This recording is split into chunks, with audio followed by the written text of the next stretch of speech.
Okay, let's spend a day in Budapest. This here is the courtyard of our Airbnb, and wow, it's so peaceful.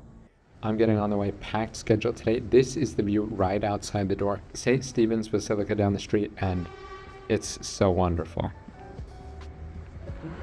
Here we go. This is it. It's early, but, not that early. Just after 10 o'clock today, and the first stop is going to be one of the thermal baths here in Budapest. I picked one that didn't look super touristy, so I'm excited for that. Right now, I'm just waiting for the bus. The ride should be about 15 minutes. Keep in mind that you have to buy your tickets in advance at a machine or in the app because there's no actual paying on the bus.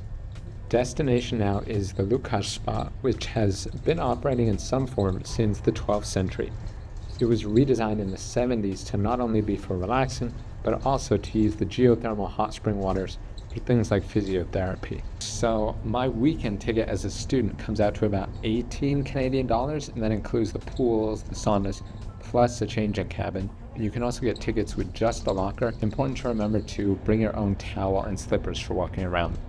Look at this though, first water feature before we even get there. This is the last part of the journey over the Danube River from the Pest side to the Buda side of the city. I have been released. That bus ride was okay. The buses are still in the traffic like in Toronto, but it went relatively fast. What's weird is the trams, the streetcars, are in the middle of the street on their separate track, so they can just go faster than everything else. But I would say still better than the TTC and definitely a lot cheaper. Side note though, some of these older trams look absolutely sick. And we are finally here. Look at this. It's so quiet already just in this little garden. This place is a massive complex of all these yellow buildings. They're all like different saunas and spas and baths. This is wild. Time to head in. I've got my ticket online, not for the beer spot because it's a little too funky, but you can also buy tickets at the counter. Okay, some renovations going on, I think, but with the plants, this looks good. And I'm gonna relax for a bit. Catch you later. And just like that, back outside, I spent about 3 hours at the bath in the different indoor and outdoor pools. Good start to the day, and now I do have to stretch my legs though after lounging in the hot water for hours. I am walking back across the Danube to get some lunch, and that's the view. That's the Parliament building, which is, I don't even know, that complex was huge. Anyways, the river is super nice and calm. Time for lunch.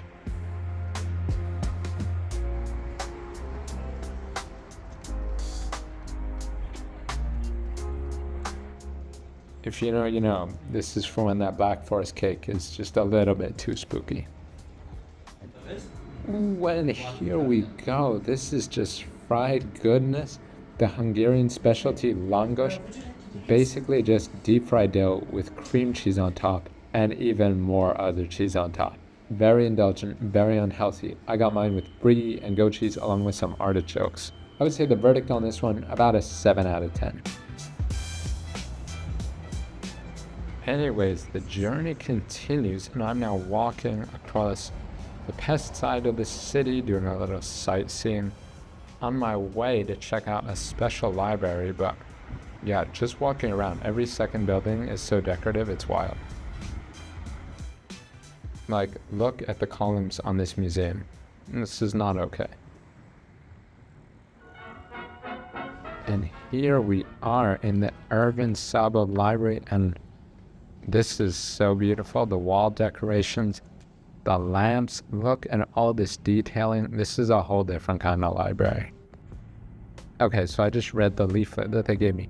The reason why it's like this is because it used to be a palace, the Venkheim Palace, which was a private residence built for a wealthy family back in 1889. This is so spectacular. I mean, look at these chandeliers. This room with some amazing wood detailing and a spiral staircase. The palace was eventually bought by the city and turned into a library. Only the 4th floor here is preserved like this in the original style. The rest of the building has more of a conventional setup. It's a little more functional for someone visiting. As a tourist, I had to pay about $7 Canadian to visit. I think it was totally worth it. It also helps to kind of keep against overcrowding and make sure that it's open to the locals who just want to come here and study. Now this little corner, this was kind of tucked into the back. This is a hot tip. It had sort of an aquatic theme going on. This like crazy fish detailing. This was so cool. And obviously my favorite spot were these chairs. These were so comfy. Hey, so I just left the library and yeah, I'm still in awe. That was so pretty. I now took a short walk to the waterfront. Look at this sunset. I have a traditional Hungarian funnel cake for dessert. Some of the touristy shops offer them with loads of toppings and Nutella filling and everything. I just went to a hut along the river here, got a simple cinnamon sugar coated one. Look at this thing. It's literally still steaming. And yeah, I can't recommend this enough. Filling and sweet enough without all the extras. Only around $3.75. That's been it for an eventful day in Budapest. Time for a nice walk home before dinner. Thanks for coming along.